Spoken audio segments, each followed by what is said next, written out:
People were already staring. It was 8:12 in the morning. The hospital lobby in Lagos was busy. Nurses were walking fast, phones were ringing.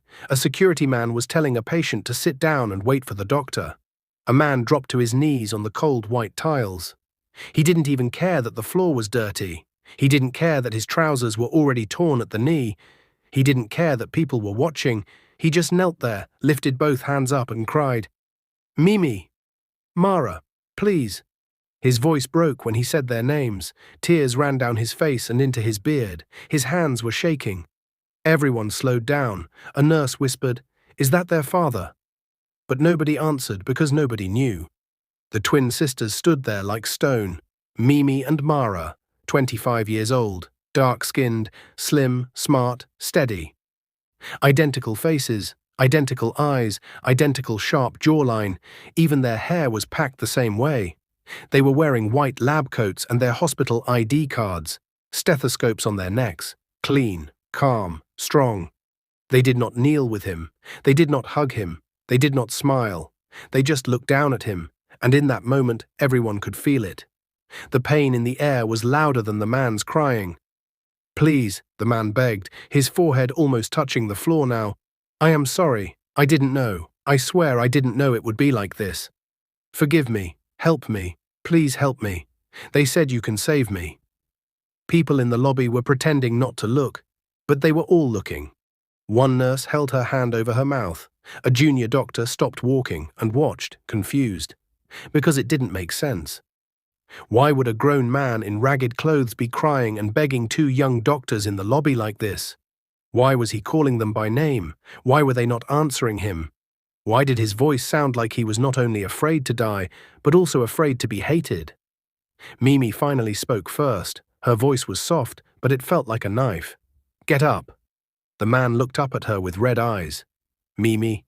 "I said get up," she said again, slow, cold, controlled. He tried to stand, but his legs were weak. He grabbed the chair beside him like an old man. His hand was shaking, his whole body was shaking. Mara watched him without blinking. She did not reach to help him stand. She did not touch him. When he was finally on his feet, holding the side of the chair, breathing hard, Mimi asked him one question. "Do you remember us?" He swallowed. Then he nodded again and again, fast, like a child trying to prove something. "Yes, yes, you are my daughters." The whole world went quiet. He was still crying, but it was quiet crying now. Not loud, not proud. Weak crying. The kind you cry when you know you are the reason for your own pain. "My daughters," he said again, like he was trying to make the words real. "My blood. Please, please don't walk away from me." Mara's jaw moved a little. She was angry. Not the small kind of angry, the deep old kind, the kind that has lived inside a person for years. But her eyes were steady. "Daughters?" she asked him. "We are your daughters?" "Yes," the man said fast. "Yes, yes, you are my—" Mara cut him. "What is my birthday?" The man froze. He opened his mouth. Nothing came out. Mimi watched his face. "What is mine?" she asked. He blinked. He looked from one twin to the other like he was looking for help. He could not answer. Mara smiled, but it wasn't a happy smile. People think anger is shouting. Sometimes anger is a smile. "We know who you are," Mara said quietly. "We know your name. We know your face. We know the car you used to drive. We know the house you lived in. We know the company you owned." Then she leaned in. Her voice dropped. "Do you know what we called you in the orphanage?" He swallowed again. He didn't speak. Mimi answered for him.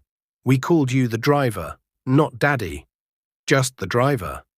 Because that is what you did. You drove us there. You dropped us. You left." The man broke. He covered his face with both hands and cried into his palms. Nurses were now pretending to arrange folders just so they could stay close and hear. No one moved him. No one told the twins to stop. Because in that moment, everybody understood something. This was not only about sickness. This was about history. This was about cost. Mara's face was calm again. "Why are you here?" The man looked up, breathing fast now. He wiped his face with the back of his hand. "I have a tumor," he said, "in my head. They said if I don't remove it, I will die. He pointed to the left side of his head. His hand was shaking.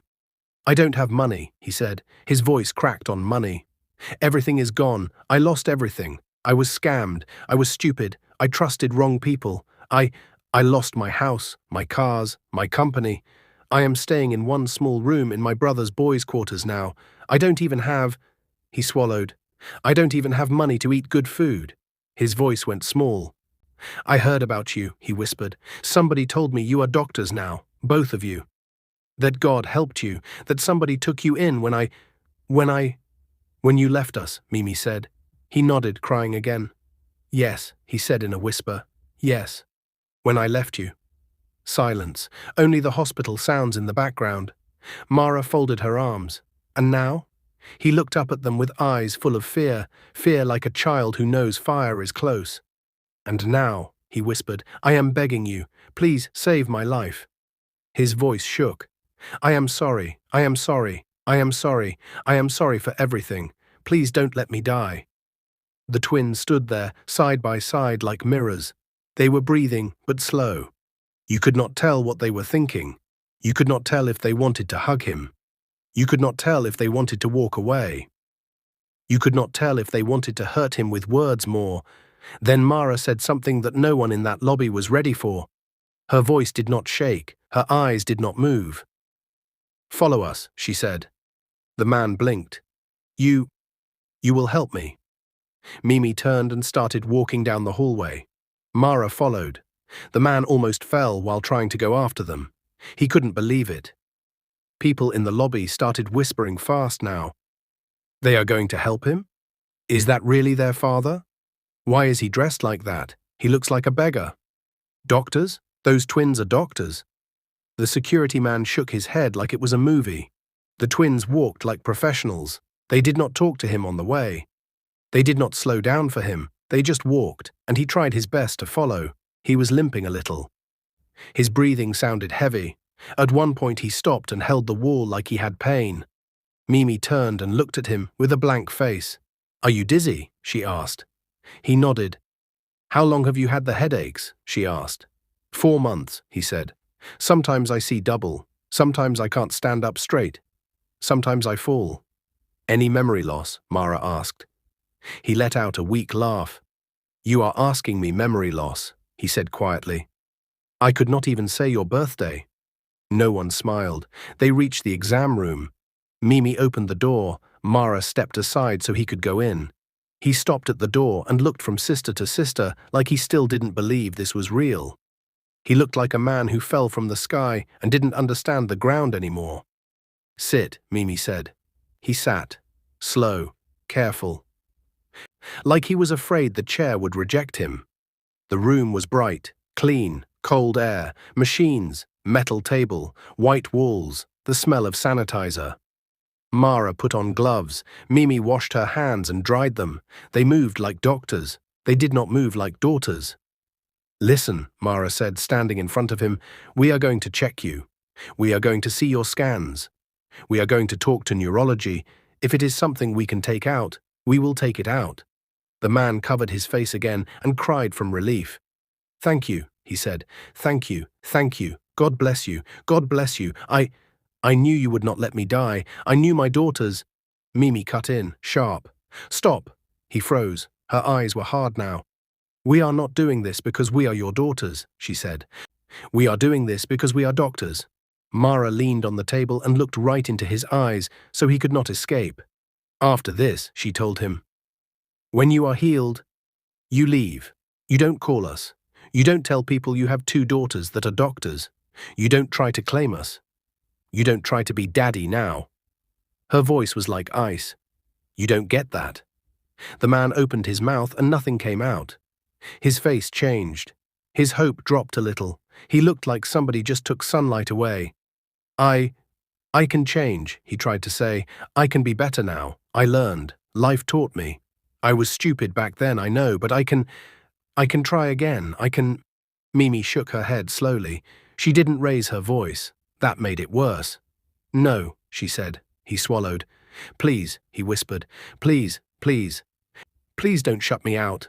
Mara stared at him and asked in a calm voice, when Mom was dying, Did you hold her hand? The man's face broke. His lips started to shake. He looked down. I couldn't, he whispered. Why? Mimi asked. He was quiet. Then he whispered, because I was busy looking for money. Mara's eyes flashed. Money for who? He said nothing. Money for us, she asked. Silence. Or money for yourself? The clock in the room ticked. The AC hummed. Finally, very slowly, like it hurt his mouth to say it, he whispered, for myself. Mimi nodded once, like she expected that answer. And when you dropped us at that orphanage, she asked softly, did you look back? His eyes filled again. He shook his head. No, he whispered. Mara leaned back. Her face was tight, her hands were tight, her heart was fast. She remembered something. A smell, disinfectant, old paint, mosquito coil smoke, the sound of a metal gate closing. A man's hand letting go of her wrist. A black SUV driving away, her own voice crying, Daddy, Daddy, Daddy, don't go. Her small hand hitting the gate, her sister screaming beside her, two little girls in pink dresses standing in dust. That was the last day. That was the first day. I was scared, the man whispered now in front of her.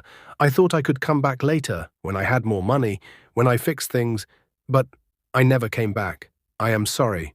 I am sorry. I am sorry. Mimi turned away. Her eyes were wet now, and she did not want him to see it. Mara was still staring at him. Her voice dropped to a whisper. You remember the picture? He blinked. What picture? Mara smiled again, but it was not kind. The only thing we had of you, she said. We kept it in our school bag. We used to look at it at night and pretend you would come back for us. Do you remember that picture? He shook his head, crying harder now. I don't, he said. I don't remember. Mara nodded slowly. That's fine, she said. Then her face went flat. Take off your shirt. He wiped his eyes with his arm. What? We're examining you, Mimi said from behind him. Take off your shirt. His hands shook as he unbuttoned. He was still crying. Not only from pain, from shame, from fear. From the slow understanding that these young women did not see him as a father. They saw him as a patient, and maybe that was the only kindness he was going to get. He pulled his shirt off. His ribs showed. He had lost a lot of weight. There was a scar on his chest from something old. His skin looked tired. His shoulders were thin. Mara put the stethoscope on his back. Breathe in, she said. He did. Again. He did. Mimi wrote notes, quiet, professional, cold. Then Mara said, still listening to his breathing, surgery is not small, you know that? He nodded fast. Yes, I know. You could die, Mimi said. He froze. Slowly, his shoulders began to shake again. I don't want to die, he said in a whisper. Mara lifted the stethoscope from his back and looked at him straight in the eye. Then you do exactly what we tell you, she said. No games, no drama, no lying, no trying to make us feel sorry for you, because we don't owe you that. He nodded fast like a scared boy. Yes. Anything. I'll do anything. Mimi closed the file. Her voice was calm. Good, she said, because we're booking you for brain surgery. And right then, right in that small, cold exam room, the door swung open fast and a nurse rushed in, breathing hard. Dr. Mara, she said, eyes wide. Dr. Mimi, emergency. Theatre needs you now. They just brought in a little girl from an accident. She's crashing. Mimi and Mara both turned at the same time. The man on the chair looked up at them with fear, panic, and something else. Something darker. Jealousy. Because for the first time, he realized he was not the only life they were trying to save. The surgery ward was a cold maze of white walls and echoing footsteps. Monitors beeped softly. Outside, Lagos sunlight poured through tall windows, washing the hallway in gold. Mimi and Mara walked side by side, their white coats moving with quiet rhythm. Their faces were calm, but inside, both hearts were racing. The emergency nurse's voice still rang in their ears. A little girl, car accident, critical condition. They reached the elevator, pressed the button, and waited. But Simon followed. Still shirtless, clutching his wrinkled shirt in one trembling hand, he stood a few meters behind them. Wait, he called, his voice cracked. Please, don't go yet. Tell me, will I die? The twins turned. Mimi's eyes were firm. That depends on whether you'll listen to us or not. Then the elevator doors slid open and both sisters stepped in. Simon reached out, desperate, but the doors closed on his face, leaving him staring at his reflection in the mirrored surface. For a moment, he just stood there. The once powerful billionaire, Simon Adigun, was now a man no one recognized. He leaned against the cold wall and whispered to himself, God, what have I done? Flashback. 15 years ago, rain hammered on the roof of the orphanage that night. Mimi and Mara were 5 years old, small, barefoot, and scared. They sat together on a narrow bed, clutching a torn photograph of a smiling man in a suit, their father. The only thing they had left of him. The orphanage smelled of kerosene and wet wood. Outside, thunder rolled across the sky. Do you think he's coming back? Mara whispered. Mimi hugged the picture tighter. He said he would. Maybe after the rain. But even then, she didn't believe it. They had waited for 3 days. No one came. The matron's voice echoed through the corridor. Lights out. Children. The twins lay down on the same pillow, staring at the ceiling. Mimi blinked back tears. Mara turned to her twin. When I grow up, Mara said softly, I'll become a doctor, so nobody leaves sick and alone again. Mimi nodded. Me too. They held hands in the dark, 2 little girls making a promise to a mother buried too soon and a father who never looked back. The emergency room doors burst open. A small girl, about 7, was wheeled in, blood staining her uniform, 1 shoe missing. Pulse dropping, a nurse shouted. Mimi and Mara rushed to opposite sides of the stretcher, their voices switched from emotion to precision, years of training taking over. Set up IV fluids. Call the anesthetist. BP reading. 60/40, she's crashing. Mara placed her hands on the girl's chest and started compressions. Mimi adjusted the oxygen mask. Come on, sweetheart, stay with me, Mara whispered as she pushed. The machine beeped wildly, then steadied. A faint pulse returned. The nurse sighed in relief. We got her. Mimi exhaled and removed her gloves. Send her to theatre. Internal bleeding is possible. Page Dr. Okoro to assist. When the nurses pushed the stretcher away, Mara leaned against the counter. Sweat rolled down her temple. Her eyes were wet, but not from exhaustion. She had seen the same terrified look before, on her own face when she was 5. Mimi noticed. You okay? Mara nodded weakly. Yeah. Just needed a second. They walked out of the emergency room together, silent. But outside, in the waiting lounge, Simon was sitting on the floor, his back against the wall, holding his head in both hands. When he saw them, he stood up quickly. You saved that child, he said softly. You saved her like angels. You really are my daughters. Mara froze mid-step. Mimi turned slowly to face him. Don't call us that again. He opened his mouth, then closed it. Do you hate me that much? He asked in a small voice. Mimi looked him dead in the eye. Hate is too easy, Simon. What we feel is heavier. He blinked, confused. Heavier? Yes, Mara said, because it's not just hate, it's memory.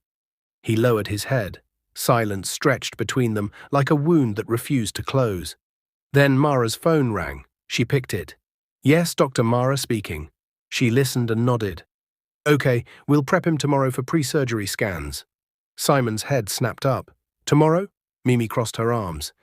Yes, you'll be admitted tonight. The scan will tell us if the tumor is operable. He looked from one twin to the other, a fragile smile trembling on his lips. You'll help me. Mara's answer was cold. We'll try to save your life, nothing more. That night, in the staff quarters, the twins sat opposite each other at the small dining table.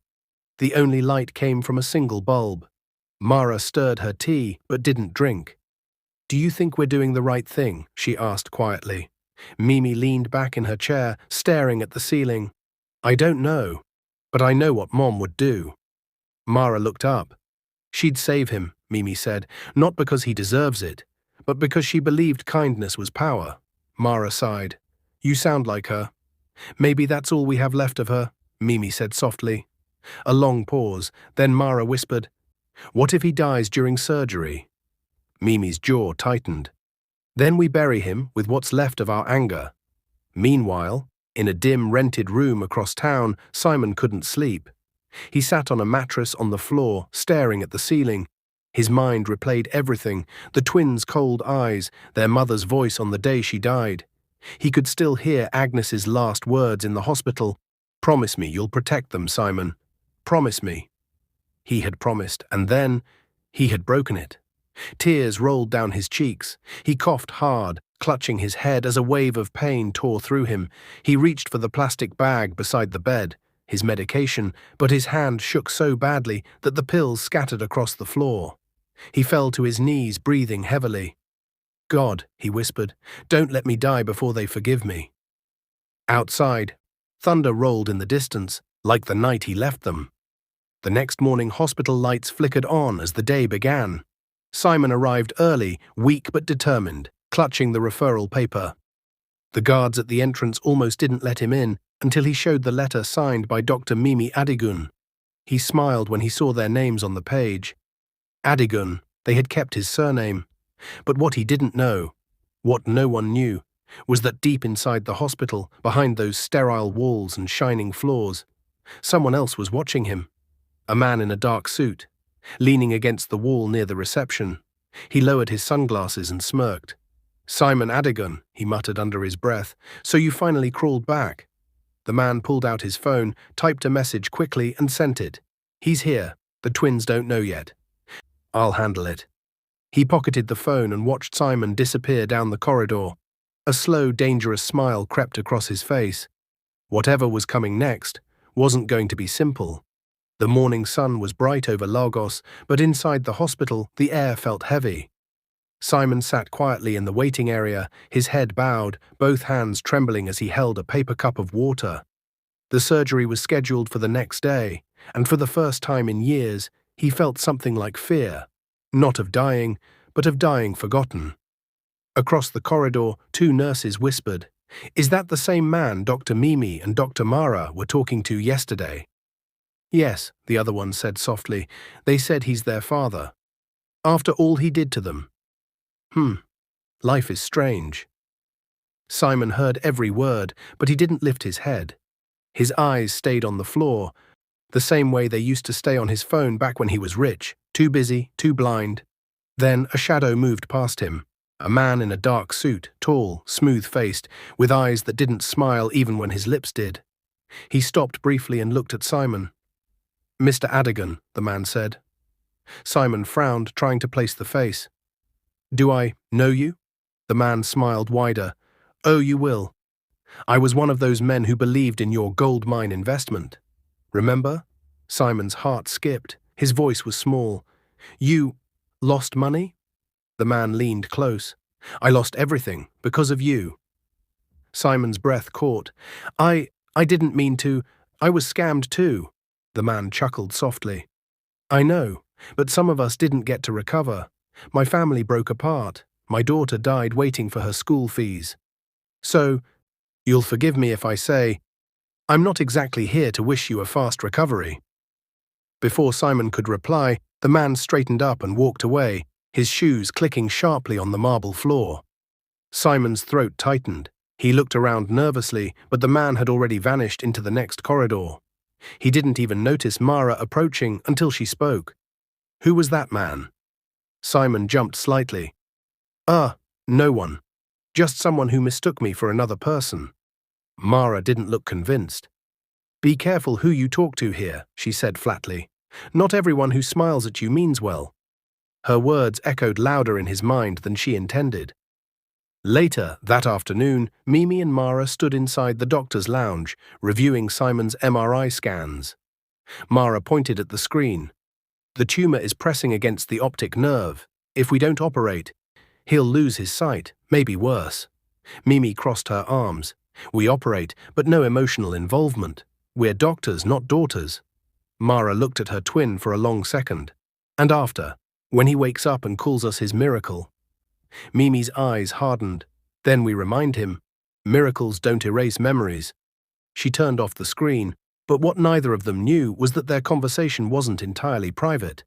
A small recording device, hidden under the edge of the notice board, blinked a faint red light. The man in the dark suit had been listening. Nightfall Simon was placed in a private ward. The room smelled of antiseptic and old air conditioning. Through the window he could see the city lights flickering far below. He coughed weakly. His head throbbed. On the bedside table lay a single photograph, a new one. Someone had slipped it under his door earlier. It was the same picture of Mimi and Mara during their university graduation, both smiling in white coats, arms around each other. On the back, written in black ink, "They turned out strong without you. Remember that." Simon's hand shook as he read it. He looked toward the door, but no one was there. Meanwhile, in the cafeteria, Mimi sat alone, stirring her coffee. Her reflection stared back at her in the dark liquid. Across the room, Mara entered quietly and sat down opposite her. "You didn't go home?" Mimi asked. Mara shook her head. "Couldn't sleep. Too many thoughts." They sat in silence for a moment before Mara said softly, "Do you think he's really changed?" Mimi took a deep breath. "People change when they're dying, not when they're living." "Regret isn't always repentance," Mara nodded. "But part of me wants to believe him." Mimi looked up. "You always did. Even as kids, you waited by the gate for weeks." Mara smiled sadly. "And you stopped waiting first." "I had to," Mimi whispered. "It was the only way to survive." They fell silent again. The only sound was the hum of the fridge and the clinking of spoons. Then Mara's phone buzzed. A text. She frowned. It was an unknown number. "Your father isn't safe. Someone wants to finish what they started." She blinked, confused. "What is this?" Mimi leaned closer. "Who sent that?" "No idea. No name." Before they could reply, another message came. "Don't trust anyone in the hospital, not even those in white coats." Mimi's face changed instantly. "We need to check on him." "Now." They stood up at the same time, their chairs scraping the floor. Back at Simon's ward, the door creaked open. A nurse stood by Simon's bedside, adjusting his IV line. She had her back turned. Simon sighed with relief. "Thank you, nurse. My head hurts less now." The nurse didn't respond. "Excuse me," he said again. "Thank you for helping me." Then the nurse turned slowly. It wasn't a nurse. It was the man in the dark suit, wearing a stolen nurse's coat. Simon froze. The man smiled thinly and whispered, "Time to pay for everything you destroyed." He pulled something from his pocket, a syringe filled with a cloudy liquid. Simon's breath caught. "No, please." The man stepped closer, but before the needle touched his skin, the door burst open, Mimi and Mara rushing in with 2 security guards behind them. "Step away from the patient," Mara shouted. The man turned, startled. Then he dropped the syringe and lunged toward the window. The guards ran after him, but he crashed through the emergency exit, vanishing into the stairwell. Mimi rushed to her father's side, checking his vitals. "He's okay. The IV wasn't touched." Simon's voice was barely a whisper. "Who was that man?" Mara's jaw clenched. "Someone who didn't come here for healing." She picked up the syringe from the floor. The label was gone. The liquid inside was thick and murky. "Whatever this was," she said, "it wasn't medicine." Later that night, police filled the hallway. Reporters started to gather outside. Nurses whispered rumors. Someone tried to kill a patient. Inside the ward, Simon lay quietly, the twins beside him. For the first time, his eyes softened as he looked at them. "You came," he whispered. "You really came." Mimi crossed her arms. "We didn't come for you. We came because saving lives is what we do." Simon smiled weakly. "Then, maybe that's enough." He reached out a trembling hand, resting it on the edge of the bed. Neither of the twins took it. But they didn't leave either. For a moment, the silence in that room said more than words ever could. And outside, down the corridor, the man in the dark suit stood near the fire exit, bleeding slightly from his arm where the glass had cut him. He looked at the syringe still in his hand, a second one. Then he smiled and whispered, "They stopped me tonight, but tomorrow, the game begins." Night before the surgery, the hospital never really slept. Machines hummed, nurses whispered, and the soft beeping of heart monitors filled the silence like a lullaby for the sick. But in room 307, nobody was resting. Simon lay awake, staring at the ceiling. The room lights were dim, but his mind was loud. He could still see the man's face, that cold smile, that syringe full of death. Every time he closed his eyes, he saw it again. He turned to the corner of the room where a small Bible sat on the bedside table. Slowly, with trembling fingers, he reached for it. It was dusty. He hadn't opened one in years. He whispered, "God, I know I failed them. I failed everyone. But please, give me one more chance to fix it." His voice cracked. "I lost my wealth. I lost my home. Don't let me lose my daughters too." Down the hall, Mimi and Mara were still in their office, going over his surgery plan. The fluorescent lights made their faces look tired. Mimi rubbed her forehead. "We'll have to use the neuromicroscope for this. The tumor is dangerously close to the optic chiasm. One wrong cut, and he loses his sight forever." Mara looked at the CT scans again. "I can't believe this is happening. After all those years, he walks back into our lives like a ghost. And now we have to save him." Mimi sighed. "It's strange, isn't it? The same man who abandoned us now depends on us to stay alive." Mara leaned back in her chair, eyes glistening. "Do you think God is trying to teach us forgiveness?" Mimi hesitated. "Or maybe he's testing if we can give mercy to someone who didn't deserve it." It was almost midnight when the door creaked open. A nurse walked in. Not the same one as before, this one was older, gentle.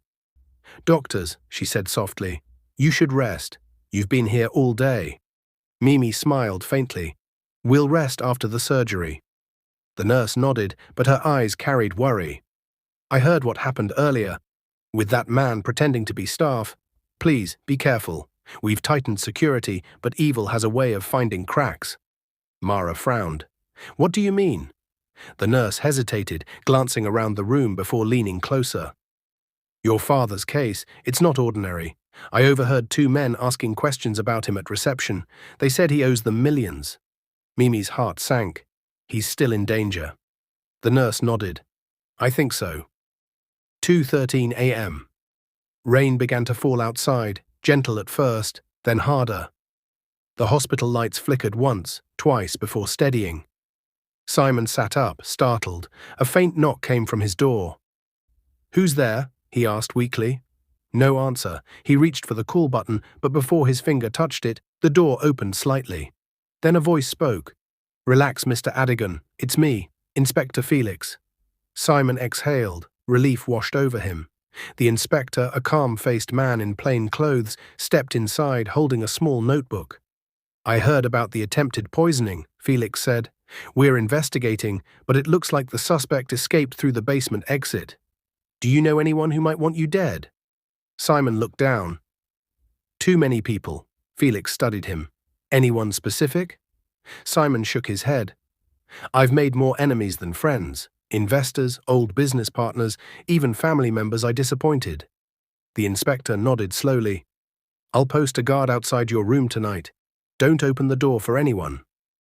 "Understood?" Simon nodded. "Thank you, officer." Felix turned to leave, but before stepping out he said quietly, "Dr. Mara said you're lucky to have those girls.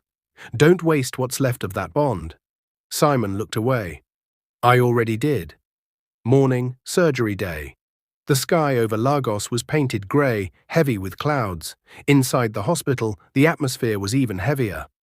Simon was wheeled toward the surgical theatre. He wore a blue gown, his face pale and tired. The twins walked beside the stretcher, one on each side. He looked from one to the other. "I know you don't want to hear this, but thank you." Neither answered. But when they reached the double doors of the operating room, Mara paused. She turned and said quietly, "We're not saving you because you were our father. We're saving you because Mom would have wanted us to." Simon's eyes watered. "Agnes," he whispered, "I still dream about her." Mimi pressed the door button. "Then make sure you don't meet her yet." The doors slid open, and the bright white light of the operating room swallowed him whole. Inside, the theatre monitors beeped rhythmically. The surgical lights glowed bright as stars. Mara scrubbed in while Mimi adjusted her gloves and face mask. Dr. Okoro, the senior neurosurgeon, joined them. "Are you ready, ladies?" Mimi nodded. "We're ready." "Good," Okoro said. "Let's save this man's brain." And his sight. The anesthesia mask went over Simon's face. Within seconds, his breathing slowed. Mara whispered, "Scalpel." The surgery began. Cut by cut, hour by hour, beads of sweat formed on their foreheads under the hot lights. "Tumor located," Okoro said. "Careful now." "Steady." Mimi's hand trembled for a second, not from fear of failure, but from emotion. This was the same hand that once wrote Daddy on the back of an orphanage drawing. Now it held a scalpel over his brain. Mara noticed her hesitation. "Focus, Mimi, he's still a patient." Mimi nodded, swallowing her emotions. Suction. They worked in perfect sync. Sisters, doctors, opposites, but one rhythm. Finally, after 6 long hours, Okoro exhaled. Tumor removed. Successful. Mimi closed her eyes in relief. "We did it." Mara whispered softly, "He's going to live." But before they could celebrate, one of the monitors began to beep rapidly. "Blood pressure dropping," a nurse shouted. Mimi's eyes widened. "He's hemorrhaging." Mara grabbed the suction tube. "He's bleeding from the operative site. I need pressure now." "Clamp ready." "Vitals unstable." The team moved quickly, hands flying, voices overlapping. Mimi's voice trembled. "Stay with us, Simon. Stay with us." Dr. Okoro barked. "We're losing him. Get more units of blood." Mara's gloves were soaked. She pressed hard against the incision site. "He's fading." Then, flatline. The monitor went silent. A single long beep filled the room. "No," Mimi whispered. "Not now. Not like this." "Charge to 200, Okoro shouted. Defibrillator pads pressed against his chest. 1, 2, clear. Shock, no movement. Again. 1, 2, clear. Shock again, still flatline. Mimi's voice broke. "Please, God, don't let him die like this." Then, a small blip. Another, heartbeat returning. The beeping resumed. Weak, but there. "Pulse detected," Mara cried out. Okoro sighed deeply. "Good job, he's stable." The twins looked at each other, eyes wet behind their masks. Simon had survived, but none of them knew that outside the theatre the man in the dark suit stood watching through the small glass window. He whispered coldly to himself, "You can save his body, doctors, but I'll make sure his past kills him instead." He slid a folded envelope under the nurse's station window before walking away into the rain. Inside the envelope were 5 words, "Next time I won't miss." The room was quiet except for the steady beep of the heart monitor. It had been 2 days since the surgery. Simon lay still, a white bandage wrapped around his head. His eyes were closed, his breathing shallow but even. The morning light slipped through the blinds, painting golden lines across his face. Mimi sat by his bedside, a stethoscope around her neck, reading his chart. Mara stood by the window, arms folded, watching the hospital courtyard below. The silence between them was full, heavy with everything they hadn't said. Mimi finally broke it. "He's stable. We did it." Mara nodded. "We saved him." She didn't sound proud, just tired. There was a long pause, then Simon's fingers twitched. Mimi froze. "Mara, look." Simon's eyelids fluttered, then opened slowly. His gaze was unfocused at first, like someone waking from a long nightmare. When his eyes finally settled on them, he blinked, once, twice, and a faint smile appeared. "You're still here," he whispered. Mara didn't answer. Mimi's tone was gentle but detached. "You just woke up from surgery, Mr. Adigan. You need to rest." He stared at her for a long moment. "You call me Mr. Adigan now?" "That's your name, isn't it?" she replied. His smile faded. Hours later, the twins stepped out of the room while Simon rested. They walked down the long white corridor in silence until they reached the hospital garden, the only peaceful place in the whole building. Children played near the fountain, nurses chatted on benches, and a soft wind rustled the leaves. Mara sat down first. "Do you think we made the right choice?" Mimi looked up at the blue sky. "I don't know. But I know we did the kind thing. Mara gave a half smile. You sound like Mom again. Mimi turned to her sister. We can't let hate turn us into what hurt us. That's not who we are. Mara nodded slowly, but her eyes were far away. Still, he doesn't deserve to walk out of here pretending he has a family again. He won't, Mimi said quietly. What do you mean? Mimi reached into her coat pocket and pulled out a folded piece of paper. This came from the nurse's station this morning. Mara frowned and opened it. Her heart dropped. Next time I won't miss. She looked up sharply. The man in the dark suit. Yes, Mimi said, and the police haven't caught him yet. Mara's voice hardened. Then he's still around. Later that night, the hospital felt too quiet, too still. Even the nurses seemed uneasy. Simon couldn't sleep. He stared at the ceiling again, his mind circling memories he wished he could erase. Agnes's last breath, the crying twins at the orphanage gate, the sound of his car door closing. He remembered the promise he made to himself while rich. Money fixes everything. Now he knew it didn't. Then a sound. Footsteps. He turned his head. The door opened slightly. Who's there? He asked weakly. A familiar face peeked in. Inspector Felix. Evening, sir. Just checking on you. Simon exhaled. Thank you, Inspector. I can't stop thinking about that man. He said he lost everything because of me. He tried to kill me. Felix stepped closer, voice calm. You're safe now. Security has been doubled. But something about the way Felix smiled didn't sit right. Simon's brow furrowed. Didn't you have a bandage on your hand yesterday? Felix's smile froze. Then slowly he dropped the fake police badge onto the bed. Simon's stomach turned to ice. The man in the dark suit pulled off his cap, revealing the same cold grin. You're a hard man to kill, Mr. Adigan. Simon's heart pounded. Please, please don't. Relax, the man said softly, pulling a small vial from his pocket. No needles tonight. This will be faster. He uncapped it. A bitter chemical smell filled the air. Simon screamed.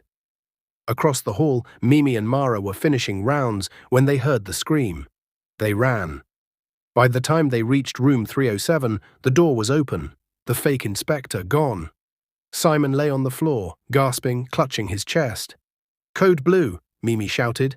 Nurses rushed in. Mara dropped beside their father, her hands trembling. Daddy, stay with me, please. Simon's lips were pale, his breathing shallow. My girls. I'm sorry. Mimi pressed her hands over his chest, starting compressions. Don't you dare die on us again. BP dropping, a nurse cried. Mara grabbed the defibrillator, charging, 200. Clear. Shock, nothing. Again. Shock, still nothing. Tears streamed down Mimi's face. You can't leave again, not like this. Then faintly he coughed. Just once. A weak pulse. The nurse shouted, We have a heartbeat. Mara's shoulders sagged in relief. Simon blinked slowly, his eyes glassy. You saved me. Again. Mimi's hands trembled. Don't talk. Rest. He smiled faintly. You were 5 when I left you. You were crying. I still hear it sometimes. Mara's tears fell freely now. Then why didn't you come back? Simon's voice cracked. Because I thought money could erase guilt. I was wrong. He reached out a weak hand. Forgive me. Mimi looked at him, and for the first time her anger softened. We already did. But that doesn't mean we'll forget. Simon nodded slowly, a single tear sliding down his cheek. That's enough. Then his head tilted back slightly, his breathing evened out, deep sleep. The nurses lifted him gently back onto the bed. Mimi wiped her eyes. We can't lose him again, Mara. Not after all this. Mara exhaled shakily. Then we'll protect him. No matter what. The next morning police swarmed the hospital. The real Inspector Felix had arrived, furious. The man impersonating me is still on the loose. We found a broken vial under the bed. Poison. Fast-acting. Did he use it? Mara asked anxiously. Felix shook his head. Not enough dose. Your father's lucky to be alive. Mimi whispered. Lucky or spared. Felix looked between them. Either way, keep your eyes open. Whoever this man is, he's not finished yet. The twins nodded. Inside the ward, Simon lay asleep, alive but changed. His face looked peaceful for the first time. At his bedside, a small note lay beside the Bible he had opened the night before. It wasn't from him, it was from the twins. "We saved your life, not your past. You'll live, but you'll live knowing what you lost. We wish you peace, but we are not your daughters anymore." That evening, as the sun dipped behind the Lagos skyline, Simon opened his eyes and read the note. His hand shook as he held it. Tears rolled down his face, but this time they weren't just from guilt. They were from understanding. He whispered into the silence, "Maybe love doesn't die when people walk away. Maybe it just changes shape." He looked toward the window. Outside, he could see two silhouettes, Mimi and Mara, standing side by side, talking to Inspector Felix near the gate. For a moment, Simon smiled faintly. Then he whispered, "Thank you, Agnes. You raised them well." And as the nurses changed his IV drip, the hospital lights flickered again, faintly, like the beating of a heart that refused to stop. 6 weeks later, a quiet afternoon at the hospital chapel, Mimi and Mara sat together in the back pew. Their father's surgery was long over. He had recovered and left Lagos without saying goodbye. Mimi held an envelope he had mailed to the hospital. Inside were two things, a handwritten letter and a bank transfer slip made out to St. Agnes Orphanage Home. The letter read simply, "For the girls who once waited at the gate, forgive me for not coming sooner. Simon Adigan." Mara folded the letter slowly. "Do you think this means he changed?" Mimi looked toward the stained glass window where sunlight poured in. "Maybe. But even if he didn't, we did." They stood side by side and walked out of the chapel. The camera of life pulled back, showing the two sisters walking into the light, their white coats fluttering in the wind, while somewhere far away a humbled man knelt by a small grave marked Agnes Adigan, "Love never leaves." And for the first time in decades, he prayed not for mercy, but for peace. If you like this story, comment, share, and subscribe to our channel for more interesting stories.